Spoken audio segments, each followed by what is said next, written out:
तो हमारा टॉपिक है स्ट्रेप्टोकोकस। स्ट्रेप्टोकोकस के इंपॉर्टेंट प्रॉपर्टीज़ या इंपॉर्टेंट फीचर्स क्या क्या होते हैं कि ये स्फेरिकल ग्राम पॉजिटिव कॉक्साई होते हैं। स्टेफाइलोकोकस की तरह स्ट्रेप्टोकोकस भी ग्राम पॉजिटिव होता है, यानी कि पर्पल कलर का शो हो रहा होता है माइक्रोस्कोप के अंदर जब उसके ग्राम स्टेनिंग की जाती है। और कॉक्साई है मतलब क्या होते हैं, ये स्फेरिकल शेप के होते हैं, राउंड राउंड होते हैं, स्फेरिकल शेप के होते हैं जब भी कॉक्साई है। और ये फ़र्क क्या है स्टेफाइलोकोकस और स्ट्रेप्टोकोकस में? स्टेफाइलोकोकस जो होते हैं वो ग्रेप लाइक क्लस्टर्स की फॉर्म में नज़र आ रहे होते हैं माइक्रोस्कोप के अंदर, और स्ट्रेप्टोकोकस जो होते हैं वो इस तरीके से चेन की फॉर्म में नज़र आ रहे होते हैं, जैसे डायग्राम में नज़र आ रहा है। फिर इसके बाद स्टेफाइलोकोकस जो होते हैं वो कैटलेस पॉजिटिव होते हैं। स्टेफाइलोकोकस कैटलेस प्रोड्यूस करते हैं, स्ट्रेप्टोकोकस जो होते हैं वो कैटलेस प्रोड्यूस नहीं करते। कैटलिस्ट टेस्ट के थ्रू ये पता लग जाता है कि ये बैक्टीरिया जो है वो स्टेफाइलोकोकस है या स्ट्रेप्टोकोकस है। अगर वो प्रोड्यूस नहीं कर रहा कैटलिस्ट तो इसका मतलब स्ट्रेप्टोकोकस है। फिर इसके बाद आता है एम प्रोटीन। एम प्रोटीन किसके सेल वॉल के अंदर एक सीलिया की तरह का हेयर लाइक स्ट्रक्चर होता है। एम प्रोटीन जो होता है वो क्या करता है, फेगोसाइटोसिस वो करता है, ब्लॉक करता है। स्ट्रेप्टोकोकस जो होता है उसकी सेल वॉल में एम प्रोटीन होता है, सीलिया लाइक एक स्ट्रक्चर होता है जो कि क्या करता है, फेगोसाइटोसिस को ब्लॉक करता है। फेगोसाइटोसिस क्या होता है, बट जब भी जैसे कि स्ट्रेप्टोकोकस बैक्टीरिया ह्यूमन बॉडी के अंदर आएगा तो वाइट ब्लड सेल्स डिफेंड करने के लिए इनको मारने आएंगे और फेगोसाइटोसिस करेंगे, यानी कि इनको इनकी डेथ करेंगे, इनको ख़त्म करेंगे। लेकिन स्ट्रेप्टोकोकस बैक्टीरिया के सेल वॉल में एम प्रोटीन होता है जो कि वाइट ब्लड सेल्स को फेगोसाइटोसिस नहीं करने दे रहा होता। फिर इसके बाद आता है इनके ये जो स्ट्रेप्टोकोकस बैक्टीरिया है इनकी सेल वॉल के सराउंडिंग में ही बाहर एक कैप्सूल भी होती है, पॉलीसेक्राइड कैप्सूल। इनके सेल वॉल के बाहर एक पॉलीसेक्राइड कैप्सूल भी होती है, वो भी क्या कर रही होती है, वो भी फेगोसाइटोसिस को रिटार्ड कर रही होती है, यानी कि रोक रही होती है। ये इसके इंपॉर्टेंट प्रॉपर्टीज और फीचर्स थे। तो अब ये है स्ट्रेप्टोकोकस की क्लासिफिकेशन। स्ट्रेप्टोकोकस की बैक्टीरिया की जो क्लासिफिकेशन है वो बहुत ज़्यादा होती है। Group A, group B, group C, D, E, F, G, H, इस तरह करके बहुत सारी होती हैं। लेकिन अभी हम जो पढ़ रहे हैं वो सिर्फ वो पढ़ रहे हैं जो कि ह्यूमन डिजीज़ को, जो ह्यूमन के अंदर डिजीज़ कर रहे होते हैं। तो स्ट्रेप्टोकोकस बैक्टीरिया की सबसे पहले तो आता है group A bacteria. Group A bacteria में आते हैं स्ट्रेप्टोकोकस पायोजीन्स। कभी भी अगर ग्रुप ए बैक्टीरिया का जिक्र हो रहा होगा तो समझ जाना स्ट्रेप्टोकोकस पायोजीन्स की बात चल रही है, या अगर स्ट्रेप्टोकोकस पायोजीन्स का जिक्र लिखा हुआ है तो समझ जाना कि ग्रुप ए स्ट्रेप्टोकोकस बैक्टीरिया की बात चल रही है, दोनों एक ही चीज़ है। फिर आता है group B bacteria. Group B में आते हैं स्ट्रेप्टोकोकस एगलेक्टी। स्ट्रेप्टोकोकस एगलेक्टी जो है वो ग्रुप बी के अंदर आते हैं। फिर आते हैं group D bacteria. Group D Streptococcus bacteria के अंदर दो आते हैं, एंट्रोकोकस स्पेशियलिस और स्ट्रेप्टोकोकस बोविस। ये दो आते हैं ग्रुप डी के अंदर। फिर ये एक आते हैं स्ट्रेप्टोकोकस नमोनिया। स्ट्रेप्टोकोकस नमोनिया जो है उसका कोई ग्रुपिंग नहीं है, मतलब A B C D E F G H के अंदर कहीं भी नहीं आता, लेकिन ये ह्यूमन डिजीज कॉज करता है, जब इसको भी हम पढ़ते हैं। स्ट्रेप्टोकोकस नमोनिया भी एक वो है, क्लासिफिकेशन का टाइप है। फिर एक आते हैं विरिडेंस ग्रुप। विरिडेंस ग्रुप ये भी कोई group A B D C E F G H के अंदर नहीं आता, इनका एक अलग ही ग्रुप है विरिडेंस के नाम से। ये भी स्ट्रेप्टोकोकस बैक्टीरिया की ही क्लासिफिकेशन है। इसके अंदर बहुत सारे बैक्टीरिया वो आ रहे होते हैं, स्पीशीज आ रही होती हैं। एक का मैंने नाम लिख दिया है यहाँ पे, स्ट्रेप्टोकोकस म्यूटेंस। बस इसमें इतना याद रखना काफ़ी है कि वेरिडेंस एक ग्रुप होता है, इसके एक स्पीशी ये है स्ट्रेप्टोकोकस म्यूटेंस। बहुत सारी स्पीशीज़ के नाम याद करने की ज़रूरत तो नहीं है। फिर स्ट्रेप्टोकोकस बैक्टीरिया जो है वो तीन किस्म की हीमोलाइसिस कराता है। हीमोलाइसिस मतलब रेड ब्लड सेल्स की ब्रेकडाउन करा डिस्ट्रक्शन कराता है, रेड ब्लड सेल्स को डिस्ट्रॉय करता है तीन तरह से। सबसे पहले तो एक अल्फ़ा हीमोलाइसिस होती है, यानी कि वो स्ट्रेप्टोकोकस बैक्टीरिया जो कि अल्फ़ा हीमोलाइसिस करवाते हैं, अल्फ़ा हीमोलिटिक स्ट्रेप्टोकोका। तो ये कैसे पता लगता है कि अगर हमने ब्लड एगार लिया, इस तरह की प्लेट होती है ब्लड एगार, उसके अंदर अगर हमने ब्लड डाला और सैंपल डाला उसका, जो भी इन्फेक्टेड पर्सन है उसका सैंपल डाला, तो अगर रेड ब्लड सेल्स की अल्फ़ा हीमोलिसिस होगी तो किस तरीके की होगी, इस तरीके की होगी, ग्रीनिश। उनकी कॉलोनीज के सराउंडिंग में ग्रीन ग्रीन सा वो आ रहा होगा, कलर आ रहा होगा, यहाँ पे लिखा हुआ भी है, ग्रीन जोन उनकी फॉर्म हो रही होगी कॉलोनीज के सराउंडिंग में। अगर उनकी कॉलोनीज़ के सराउंडिंग में ग्रीन ग्रीन ग्रीन कलर आ रहा है, तो मतलब ये क्या अल्फ़ा हीमोलिसिस है। अल्फ़ा हीमोलिसिस की भी फिर पता लग जाए, अभी हम आगे पढ़ेंगे कि कौन कौन से स्ट्रेप्टोकोकस होते हैं जो अल्फ़ा हीमोलिसिस कराते हैं। और फिर अगर बीटा हीमोलिसिस करा रहे हैं इस तरह ब्लड एगार के अंदर, अगर हमने इन्फेक्टेड पर्सन का ब्लड लिया और हमने देखा रेड ब्लड सेल्स की जो डिस्ट्रक्शन हो रही है वो किस तरीके से हो रही है कि क्लियर जोन बन रही है इस तरीके से। वैसे तो येलो लिखा हुआ, येलो कलर नज़र आ रहा है लेकिन इसको क्लियर जोन बोलते हैं। अगर इस तरह से क्लियर जोन आ रही होगी तो हमें पता लग जाएगा कि ये बीटा हीमोलिसिस करा रहे हैं, ये बीटा हीमोलिटिक स्ट्रेप्टोकोक्साई हैं। और फिर अगर ब्लड एगार के अंदर हीमोलिसिस नहीं हो रही, रेड ब्लड सेल्स की डिस्ट्रक्शन नहीं हो रही, तो हमें पता लग जाएगा कि ये नॉन हीमोलिटिक स्ट्रेप्टोकोक्साई हैं, जिसे गामा हेमोलिसिस भी कहते हैं। अब ये चार्ट आ गया।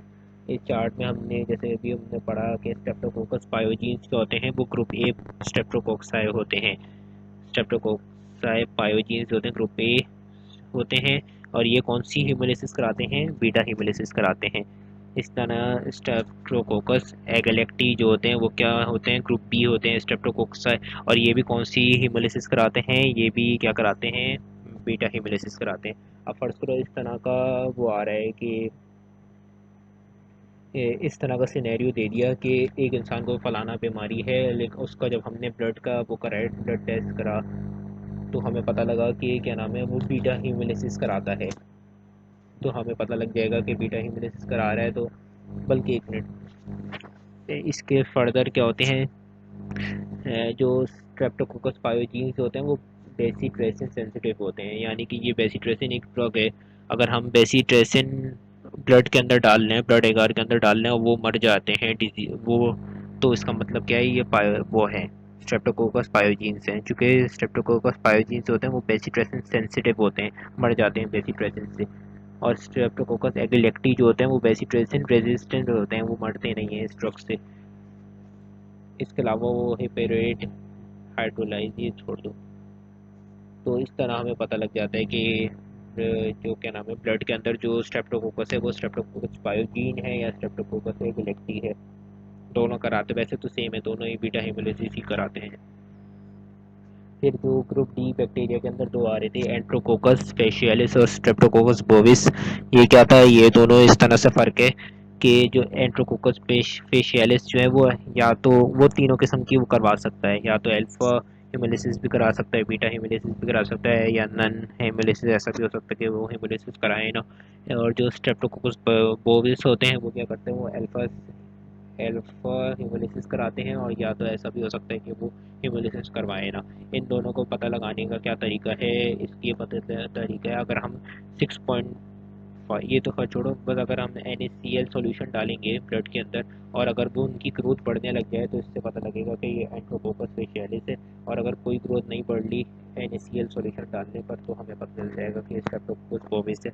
इस तरीके से पता लग जाता है कि कौन सा स्ट्रेप्टोकोकस है। नमूनिया जो है, स्ट्रेप्टोकोकस नमूनिया जो है वो क्या करता है, वो अल्फा हेमोलिसिस कराता है। और जो हमारे पास विजिटेंस ग्रुप है वो भी क्या कराते हैं, अल्फा हेमोलिसिस कराते हैं।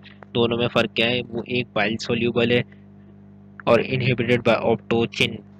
ऑप्टोचिन भी वो ड्रग है, अगर ऑप्टोचिन से अगर वो इनहिबिट हो रहे हैं, मर रहे हैं, तो स्ट्रेप्टोकोकस नमूनिया है।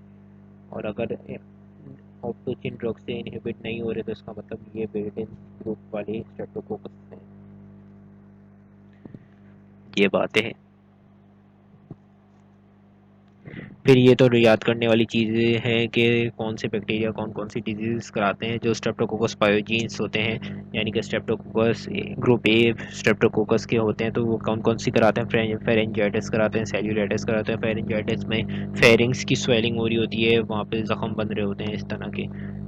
और सेल्यूलाइटिस स्किन डिजीज़ है, कोई भी स्किन के एरिया जो है वो रेड होने लग जाते हैं, स्वेल होने लग जाते हैं। एम्पेटाइगो भी स्किन डिजीज़ है। इसके अलावा स्ट्रेप्टोकोकल टॉक्सिक शॉक सिंड्रोम, ये एक डिजीज़ है। रोमेटिक फीवर, एक्यूट ग्लोमेरुलोनेफ्राइटिस, ये भी एक डिजीज़ है। ये सारी डिजीज़ कौन कराता है, स्ट्रेप्टोकोकस पायोजीन्स कराता है, ग्रुप ए स्ट्रेप्टोकोकस कराता है। फिर स्ट्रेप्टोकोकस एगिलेक्टी जो कि ग्रुप बी स्ट्रेप्टोकोकस है वो क्या कराता है, न्यूनेटल सेप्टिस कराते हैं, बच्चों में न्यूनेट्स में सेप्सिस कराते हैं, इन्फेक्शन कराते हैं, सेप्सिस मतलब इन्फेक्शन, और मेनिंजाइटिस करवाता है। स्ट्रेप्टोकोकस स्पेशियलिस ग्रुप डी जो के होते हैं वो क्या कराते हैं,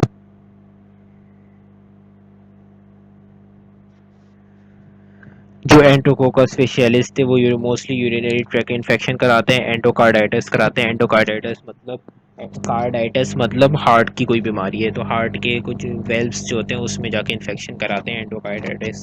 स्ट्रेप्टोकोकस बोविस जो है वो भी एंडोकार्डाइटिस कराते हैं, और ब्रेडिंस ग्रुप जो होते हैं वो स्ट्रेप्टोकोक्साई जो होते हैं वो भी एंडोकार्डाइटिस कराते हैं। इसमें से स्ट्रेप्टोकोकस बोविस जो है वो बहुत ही अनकॉमन कॉज होती है, मतलब बहुत ही कम ऐसा होता है कि स्ट्रेप्टोकोकस बोविस की वजह से एंडोकार्डाइटिस हुआ है। मोस्टली जो होता है वो एंट्रोपस स्पेशियलिस की वजह से ही होता है या ब्रेडिंस ग्रुप की वजह से ही होता है। फिर पैथोजेनेसिस यानी कि डिजीज़ कॉजिंग, वो किस तरीके से डिजीज़ कॉज करते हैं, पैथोजेनेसिस इसको कहते हैं। तो ये सबसे पहले तो पायोजेनिक इन्फेक्शन के तरीके से, इन्फ्लेमेशन के तरीके से भी जो स्ट्रेप्टोकोकस है वो डिजीज़ कॉज कर सकते हैं। इसमें क्या होता है, जो ये स्किन डिजीज़ होती है, जैसे कि भाई हमने सेल्यूलाइटिस पढ़ा था यहाँ पे। सेल्यूलाइटिस जो होती है वो क्या होती है, वो पायोजेनिक इन्फ्लेमेशन की टाइप है। या फेरेंजाइटिस जो है, इम्पेटाइगो जो है, पायोजेनिक इन्फ्लेमेशन मतलब वहाँ पे स्वेलिंग हो रही हो और कोई पस फॉर्मिंग हो रही हो तो इसको पायोजेनिक इन्फ्लेमेशन कहते हैं। एक इस तरीके से डिजीज़ कॉज कर सकते हैं स्ट्रेप्टोकोकस। दूसरी क्या तरीका है, दूसरा इनका तरीका है एक्सोटॉक्सिन प्रोडक्शन। टॉक्सिन प्रोड्यूस करते हैं यानी कि कोई ऐसे जहरीले सब्सटेंसेस प्रोड्यूस करते हैं स्ट्रेप्टोकोकस बैक्टीरिया, जिसकी वजह से स्किन डिजीज हो रही हो, जिसकी वजह से डिजीज हो रही हो। अब इसके अंदर कौन कौन सी डिजीज आ सकती हैं, इसके अंदर ये सब डिजीज आ सकती हैं कि स्ट्रेप्टोकोकल टॉक्सिक शॉक सिंड्रोम हो गया, या रूमेटिक फीवर हो गया, एक्यूट ग्लोमेरुलोनेफ्राइटिस हो गया, इस तरह की डिजीज, या यूरिनरी ट्रैक इन्फेक्शन हो गया, इस तरह की डिजीज, न्यूनेटल सेप्सिस। ये सारी डिजीज हैं, ये क्या हो सकती हैं, ये वो हो सकती हैं एक्सोटॉक्सिन प्रोडक्शन के वजह से हो सकती है। फिर इम्यूनोलॉजिक क्या होते हैं, इम्यूनोलॉजिक तीसरा इनका ये तरीका है डिजीज़ फॉर्म करने का, ये ह्यूमन के अंदर के इम्यून सिस्टम को ख़राब कर देते हैं। मतलब क्या करते हैं, ह्यूमन के इम्यून सिस्टम को इतना ख़राब कर देते हैं कि ह्यूमन बॉडी का जो इम्यून सिस्टम है जो कि अच्छी चीज़ होती है वो ही क्रॉस रिएक्ट कर जाते हैं नॉर्मल टिश्यूज़ के साथ। जो ह्यूमन के नॉर्मल टिश्यूज़ होते हैं उसी के ऊपर क्रॉस रिएक्ट कर जाते हैं और इनको डैमेज करने लग जाते हैं नॉर्मल टिश्यूज़ को। तो ये तीन ऐसे तरीके हैं जिसकी वजह से स्ट्रेप्टोकोकस बैक्टीरिया जो है वो डिजीज़ कॉज कर सकते हैं। फिर एंजाइम्स का जिक्र है।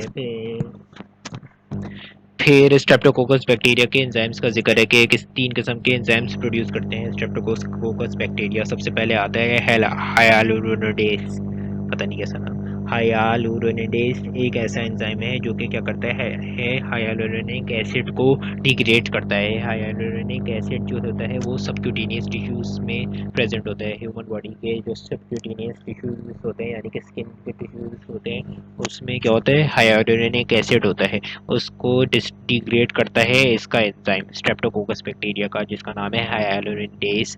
हायालुरोनिडेज एंजाइम क्या करता है, ये स्प्रेडिंग फैक्टर है इनके बढ़ने का। मतलब इस क्या कहते हैं, स्ट्रेप्टोकोकस पायोजीन्स होते हैं वो क्या करते हैं, वो तेज़ी से बढ़ते हैं इधर हायालुरोनिडेज एंजाइम की वजह से।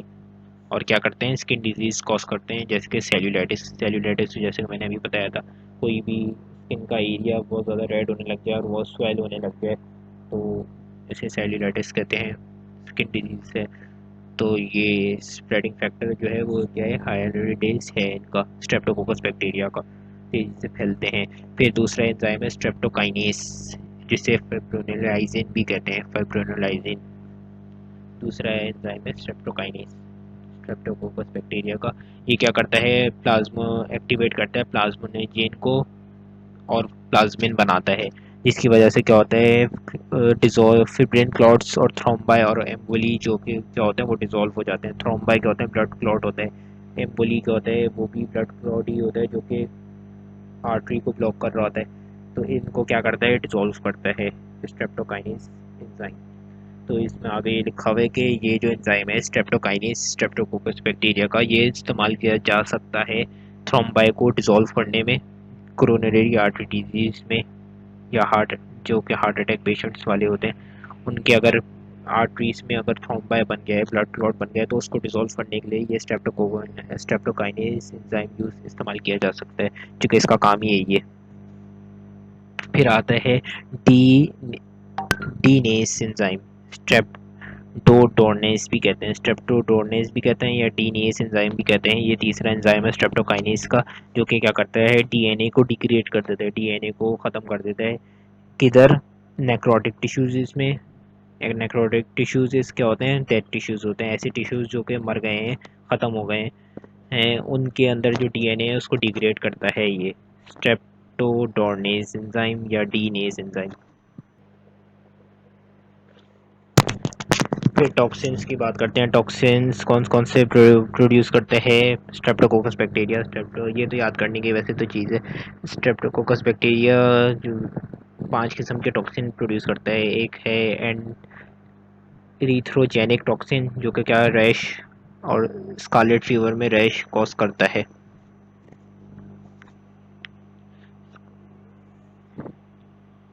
एक है एरिथ्रोजेनिक टॉक्सिन, जो कि क्या करता है, रैश कॉज करता है स्कारलेट फीवर के। फिर इसके अलावा दूसरा आता है स्ट्रेप्टोलाइजिन ओ। स्ट्रेप्टोलाइजिन ओ क्या है, ये एक हीमोलाइजिन है। हीमोलाइजिन मतलब वो सब्सटेंस जो कि रेड ब्लड सेल्स को डिस्ट्रॉय करता हो। तो स्ट्रेप्टोलाइजिन ओ जो है वो क्या करता है, रेड ब्लड सेल्स को डिस्ट्रॉय करता है। वैसे उसका फंक्शन तो ये है, बाकी ये सब तो इतना वो है, याद करने की चीज़ ही है कि ये इनएक्टिवेट हो जाते हैं ऑक्सीडेशन से। इसके अलावा ये क्या करते हैं, बीटा हीमोलाइसिस कराते हैं। फिर इसके अलावा स्ट्रेप्टोलाइजिन एस क्या है, ये भी हीमोलाइजिन है। ये मतलब वही है, क्या है, ये रेड ब्लड सेल्स को डिस्ट्रॉय करते हैं।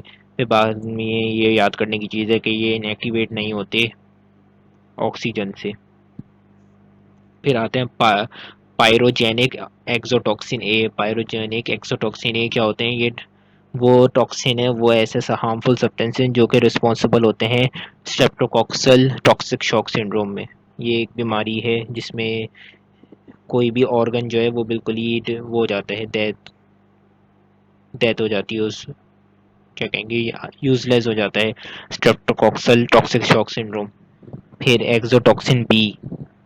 एक्सोटॉक्सिन बी ऐसा वो ये हार्मफुल सब्सटेंस है जो कि स्ट्रेप्टोकोकस बैक्टीरिया रिलीज करता है। ये क्या करता है, टिश्यूज को डिस्ट्रॉय कर देता है।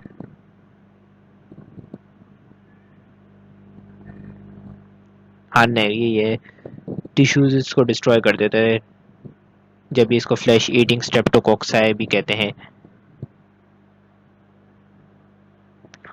फिर इसके बाद ट्रीटमेंट आ जाती है। ट्रीटमेंट में बस ड्रग्स के नाम याद कर ले, पेनिसिलिन वी, एरिथ्रोमाइसिन, वेनकोमाइसिन और डेप्टोमाइसिन, ये सारी ड्रग्स हैं जो कि स्ट्रेप्टोकोकस बैक्टीरिया को ट्रीट करने के में यूज़ होते हैं।